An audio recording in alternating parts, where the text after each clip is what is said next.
অনেকটাই ধারণা থাকে কি আল্ট্রাসাউন্ড প্রেগন্যান্সিতে সেফ নয়। আল্ট্রাসাউন্ড ইউএসজি লোয়ার অ্যাবডোমেন হোক ইয়া ট্রান্সভেজাইনাল সোনোগ্রাফি হোক, এ একটা ইমেজিং মডেলিটি। এর মধ্যে আমরা সাউন্ড ওয়েভসকে ইউজ করি যার হেল্প থেকে আমরা ইমেজ পাই। আল্ট্রাসাউন্ড কিন্তু এক্সরে নেই, হেন্স আল্ট্রাসাউন্ড প্রেগন্যান্সিতে অ্যাবসলিউটলি সেফ। আল্ট্রাসাউন্ড মাধ্যমে আর্লি প্রেগন্যান্সিতে আমরা জানতে পারি কি প্রেগন্যান্সি ঠিক জায়গায় আছে কি না, ওয়েদার সিঙ্গেল ইয়া টুইন প্রেগন্যান্সি আছে।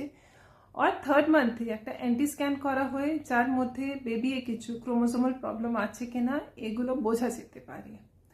তারপরে 5 মাসে একটা ডিটেল অ্যানোমালি স্ক্যান করা হয়ে যার মধ্যে বেবির ডেভেলপমেন্ট ঠিকঠাক হচ্ছে কিনা এটা বোঝা যায়।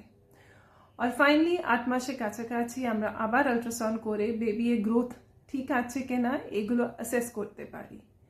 তার মানে ultrasound is a very important requirement in pregnancy, যা আমাদের হেল্প করে বোঝার জন্যে প্রেগন্যান্সি ঠিকঠাক গ্রো করছে কিনা। So be rest assured, ultrasound is an essential and absolutely safe modality in pregnancy.